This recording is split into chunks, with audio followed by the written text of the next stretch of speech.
Salam, bugün çevrə mövzusuna aid belə bir sualın izahını verəcəm. Deməli, B və D çevri ilə toxunma nöqtələri DC 6 olarsa çevrənin radiusunun uzunluğunu tapın. Məlumata baxanda məlumat qısadır, amma şəkil üzərində bir xeyli məlumat var. Deməli, biz çevrənin radiusunun uzunluğunu tapmaq üçün ilk növbədə burada müəyyən dəyişiklik eləməliyik. Deməli, mən burada əgər D və B düz xəttini birləşdirsəm,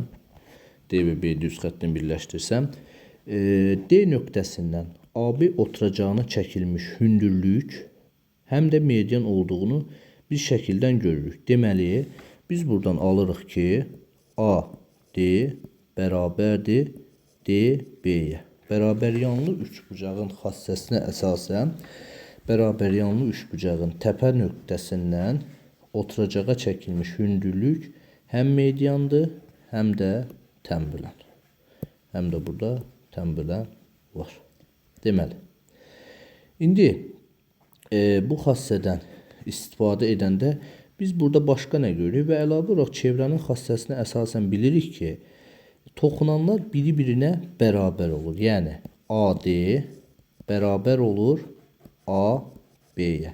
Eyni zamanda AD-nin də DB-yə bərabərlik şərtini gördüyümüz hissədə deməli, eyni zamanda DB-yə də bərabər olur və buradan biz bərabər tərəfli üçbucaq alırıq. Yəni, üçbucaq ADB olur bərabər tərəfli. Bərabər tərəfli üçbucağın daxili bucaqları 60 dərəcədir.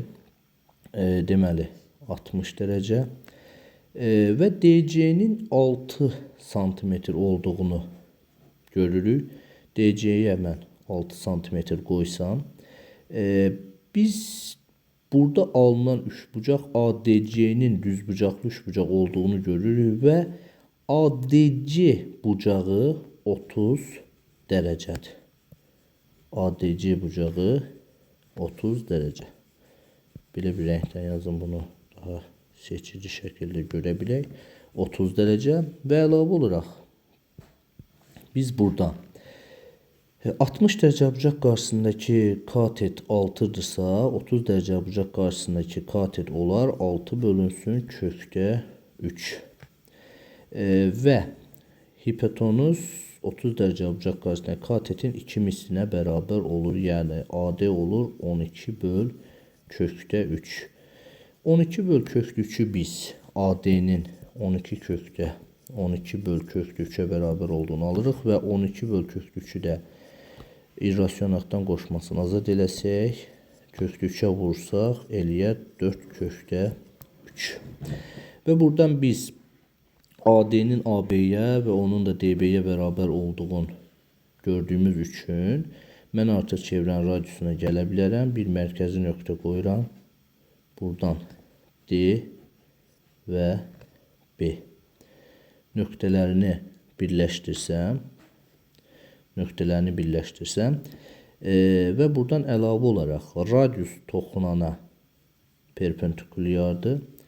Radius toxunana perpendikulyardır və buradan ADB bucağını, yəni bu bucağı, bu ümumi bu bucağı 60 dərəcə olduğunu bilirəm. Eyni zamanda radius perpendikulyar olduğu üçün bu hissə də perpendikulyardır və buradan bu kiçik hissənin 30 dərəcə olduğunu ala bilirik və buradan alınan burada 30 dərəcə olur və nəticədə deyə bilərik ki, radiusla arasında qalan bucaq olur 120 dərəcə. Deməli, eyni zamanda bu vətərin, DB vətərin 4 kökdə 3 olduğunu biliriksə, bu da bərabər yanlı üçbucaqdır və biz bilirik ki, 120 dərəcəli bucaq qarşısındakı tərəf bərabər yanlı üçbucağa aiddir. Təbii ki, 120 dərəcəli bucaq qarşısındakı tərəf digər tərəfin kökdə 3 mislinə bərabər olur. Deməli, A bərabər olur 4.